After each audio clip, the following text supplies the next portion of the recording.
اگر کسی نے اس کو غرور پڑھ دیا تو معنی بالکل بدل جائیں گے. غرور کے معنی دھوکے کے آتے ہیں, غرور کے معنی بڑا دھوکے باز, غین کے زبر کے ساتھ. فرمایا کہ تمہیں وہ بڑا دھوکے باز جو ہے وہ اللہ کے معاملے میں تمہیں دھوکہ نہ دے جائے. کیسا دھوکہ دیتا ہے وہ شیطان؟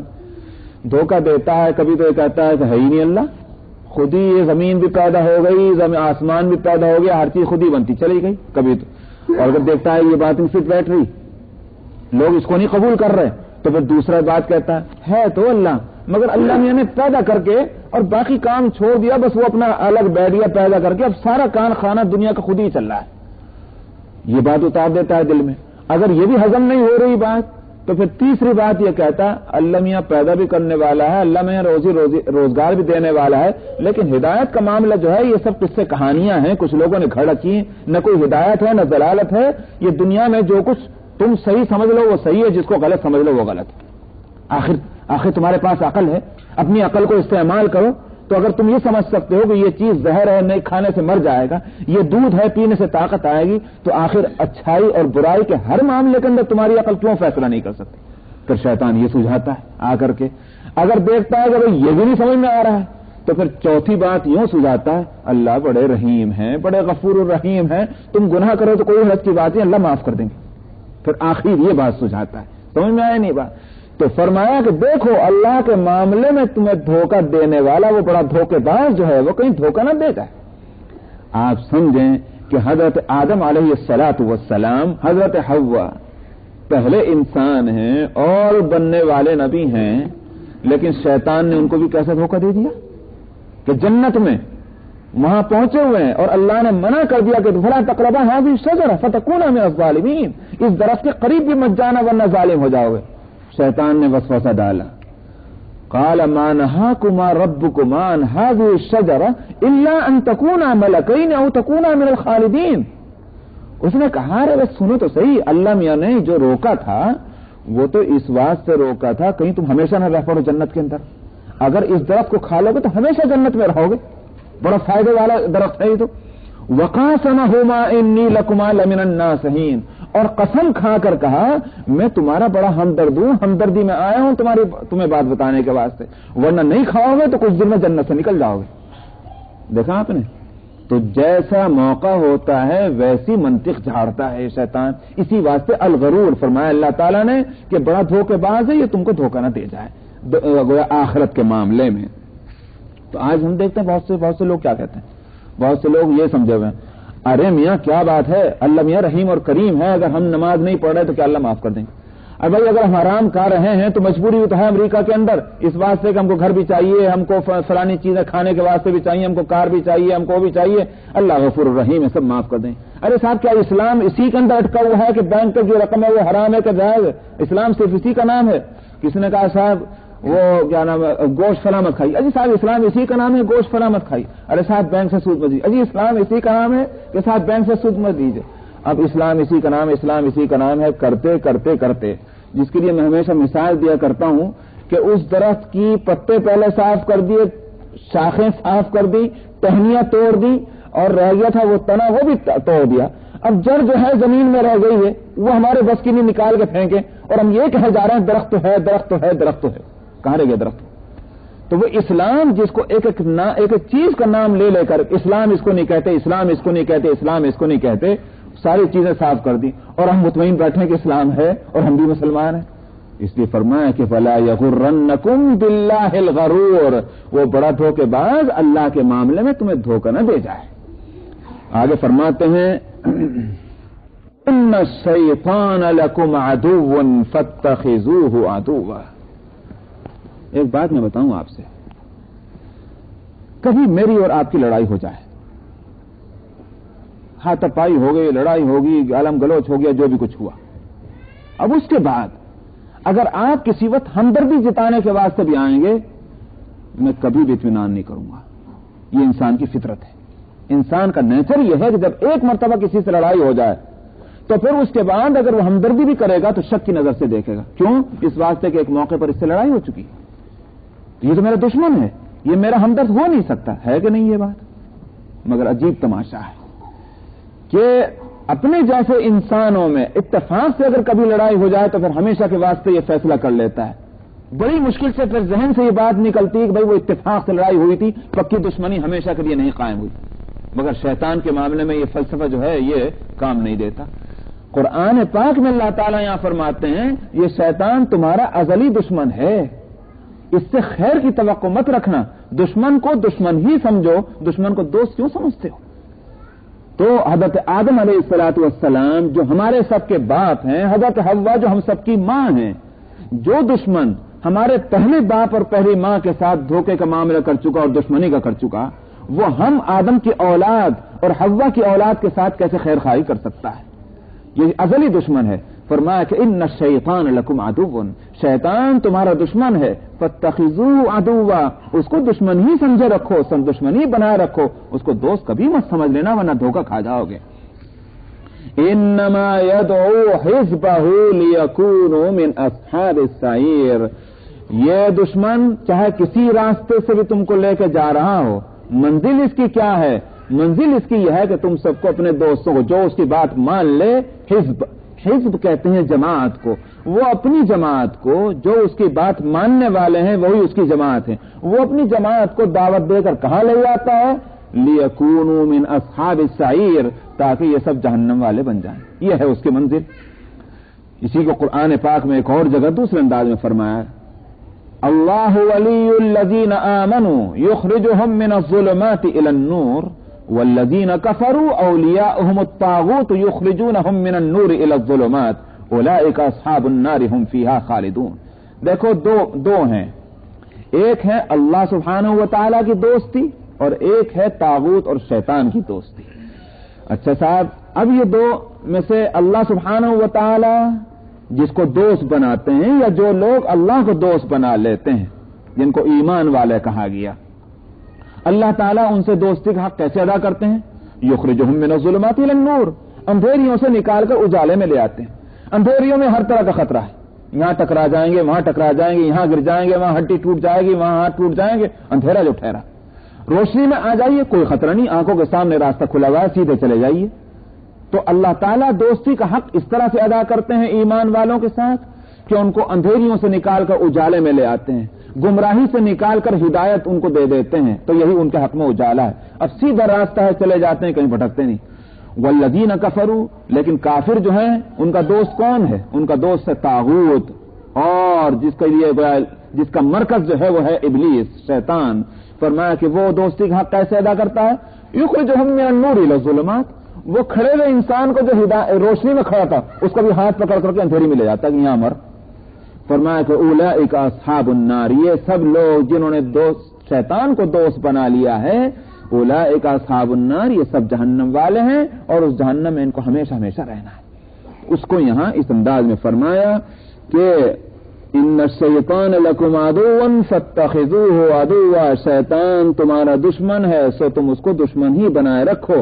انما يدعو حزبه ليكونوا من اصحاب السعير، وہ تو دعوت دیتا ہے اپنی پارٹی کو تاکہ وہ ہو جائیں جہنم والے. الذين كفروا لهم عذاب شديد والذين آمنوا وعملوا الصالحات لهم مغفرة وأجر كبير. فرمایا جنہوں نے کفر کیا ہے ان کے لیے سخت عذاب ہے، اور جو ایمان لے آیا اور نیک عمل کیا ان کے واسطے مغفرت بھی ہے اور بڑا اجر بھی ہے. مغفرت اس لیے فرمایا بندہ بشر ہے، غلطی ہو جاتی ہے، سمجھ میں آیا، کتنی بھی احتیاط کریں کہیں نہ کہیں جو ہے قدم لڑکھڑا جاتا ہے. تو فرمایا اللہ ایمان اور عمل صالح کرنے والا جس کی زندگی کا ایک طرف تو یقین ہے، عقیدہ جس کو کہتے ہیں، دوسری طرف عمل صالح کرنے کی عادت اس نے ڈال لی ہے. اب اگر کہیں اتفاق سے اس کی غلطی ہوئی مغفرت کر دیں گے ہم. وَأَجْرٌ كَبِيرٌ، اور اس کے لیے بڑا اجر ہے. بڑا اجر کے معنی یہ ہے کہ عمل کے برابر نہیں بلکہ عمل سے بڑھا کر ہم اس کو اجر دیں گے. أَفَمَنْ زُيِّنَ لَهُ سُوءُ عَمَلِهِ فَرَآهُ حَسَنًا، تو یہ دو ہوئے، ایک تو الذین کفروا اور دوسرا ہوا والذین آمنوا وعملوا الصالحات.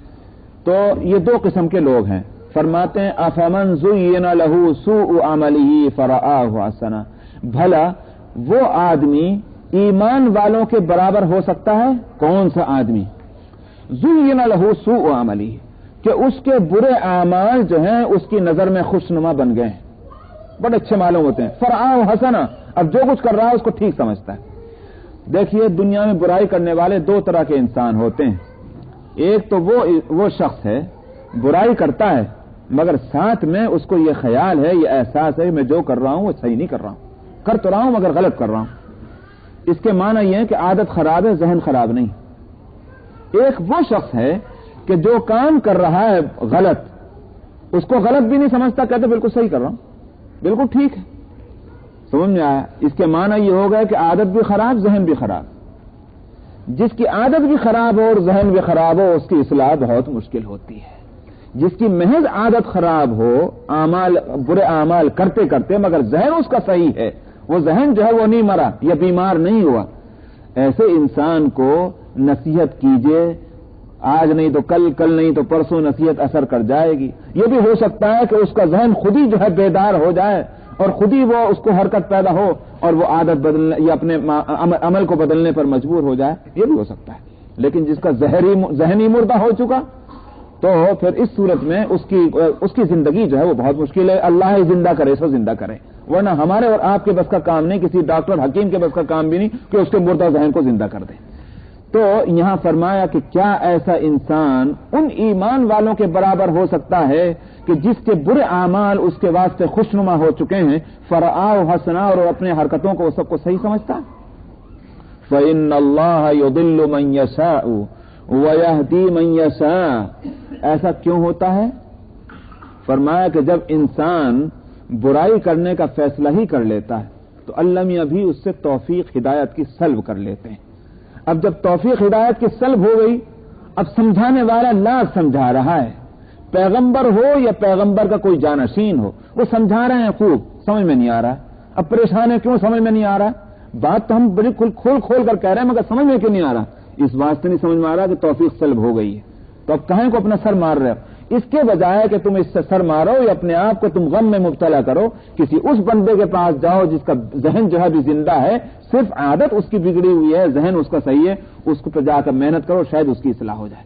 آئی بات سمجھ میں نہیں؟ تو اس لیے فرمایا کہ فَإِنَّ اللَّهَ يُضِلُّ مَن يَشَاءُ، اللہ ہی جس کو گمراہ کر چکے ہیں وہ تو گمراہ ہو چکا ہے۔ فَإِنَّ اللَّهَ يُضِلُّ مَن يَشَاءُ وَيَهْدِي مَن يَشَاءُ، اللہ ہی جس کو چاہے گمراہ کرے اور جس کو چاہے ہدایت دے، یا اللہ ہی جس کو چاہے کے معنی یہ ہے کہ توفیق دینا نہ دینا یہ اللہ کے اختیار کی بات ہے۔ اور توفیق کیوں سلب کر لی گئی؟ اس لیے کہ اس بندے نے خود ہی فیصلہ کر لیا کہ میں غلط راہ پر چلوں گا۔ جب فیصلہ کر لیا اللہ نے توفیق سلب کر لی، اب اس کو ہدایت نہیں ہو سکتی۔ فَلَا تَذْهَبْ نَفْسُكَ عَلَيْهِمْ حَسَرَاتٍ، تو اے پیغمبر اب آپ ان کے واسطے اپنے آپ کو افسوس میں مبتلا نہ کریں۔ لا تذهب نفسك، اپنے آپ کو ان پر غم کرتے ہوئے نہ لے کر جائیں، مطلب اپنے کو مبتلا نہ کریں۔ ان اللہ علیم بما یصنعون، ان کے جو کچھ حرکتیں ہیں اللہ ان سے واقف ہیں، جب اللہ واقف ہیں تو جب وقت آئے گا ان کو سزا مل جائے گی۔ اللہ واللہ الذی ارسل الرياح فتثير سحابا فسقناه الى بلد میت فاحیینا به الارض بعد موتها۔ جہاں تک قیامت کا معاملہ ہے، مر کر دوبارہ زندہ ہونے کا، جس کی فکر لوگوں میں نہیں ہے، کافروں میں نہیں ہے، مشرکوں میں نہیں ہے، بلکہ میں تو کہتا ہوں ہم جیسے گنہگار اور غافل مسلمانوں کے اندر نہیں ہے۔